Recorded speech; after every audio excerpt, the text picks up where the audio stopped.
নমস্কার, আসসালামু আলাইকুম। আজকে আবার নিয়ে এসেছি পরবর্তী এপিসোড।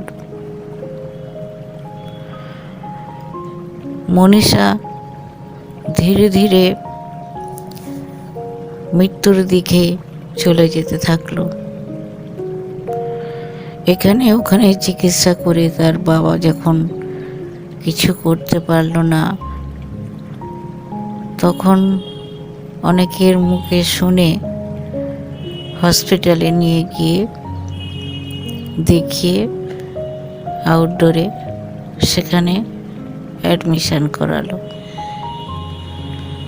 অ্যাডমিশন করাতে ধীরে ধীরে চিকিৎসা এবং তাকে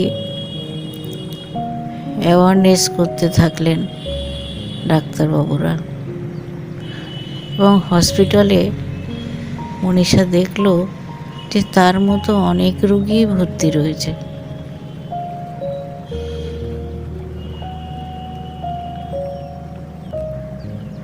সে একা শুধু এই রোগে ভুগছে না, অনেকেই ভুগছে।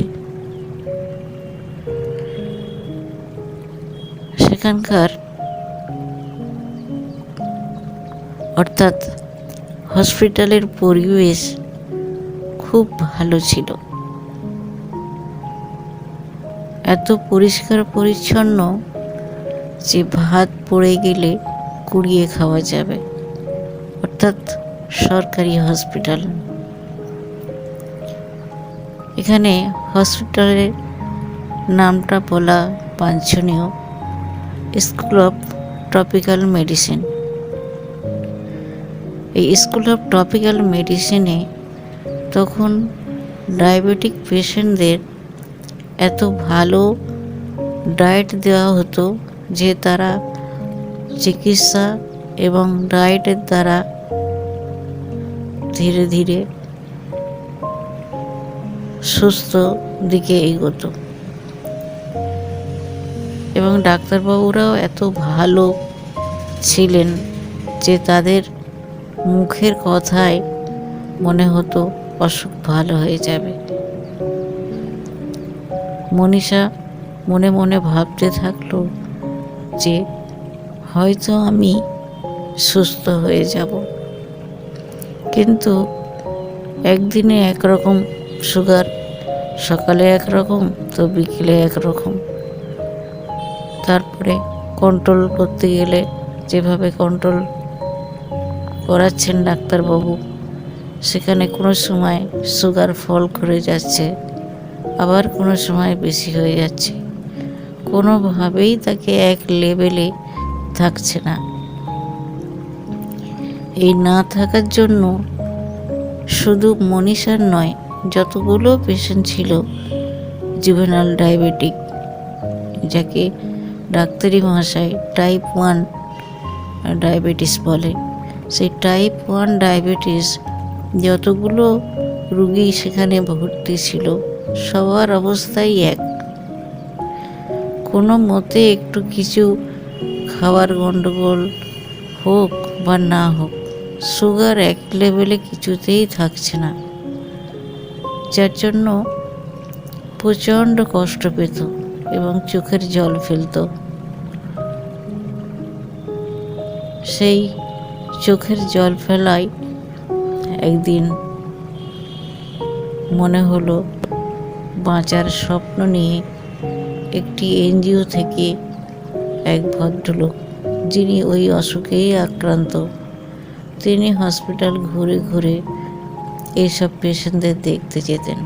এবং এই দেখতে যাওয়ার ফলে আলাপ হয় এই যতগুলো রুগী ছিল তাদের সঙ্গে। ডাক্তার বাবুদের চিকিৎসায় কীরকম সুস্থ হবে বা চেতনাটা কিভাবে, এখানে থাকলে তো সিস্টাররা ইনসুলিন দিয়ে দেবে। ইনসুলিন ছিল তাদের চিকিৎসার মেনু, অর্থাৎ মেডিসিন। ইনসুলিন যদি সবসময় নিজেকে নেওয়ার মতো ক্ষমতা বা শিক্ষা তাদের ছিল না।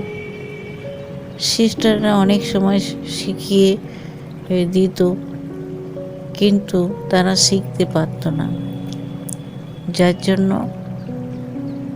মনে করলো ওই ভদ্রলোক যে এদের ট্রেনিং দেওয়া দরকার, অর্থাৎ অ্যাওয়ারনেস করা দরকার নিজেরা কিভাবে নিজেদের ইনসুলিনটা নিতে পারে। তাহলে এদের বাড়ির খরচা অনেকটা কমে যাবে এবং সুস্থ থাকার জন্য অনেকটাই প্রয়োজন। এইভাবে সেই ভদ্রলোক এখানে যাতায়াত করত।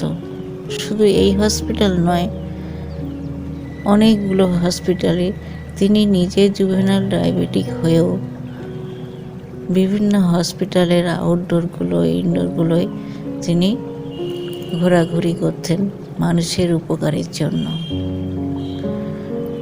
সেই ভদ্রলোক জুভেনাল ডায়াবেটিক রোগীদের কাছে দেবদূতের মতো ধরা দিলেন। আজকের মতো এই এপিসোডটা এখানেই রইল। কালকে আবার পরবর্তীতে আপনারা পরবর্তী এপিসোড শুনতে পাবেন। দয়া করে আপনারা ধৈর্য ধরে শুনলে আমি ধন্য হব।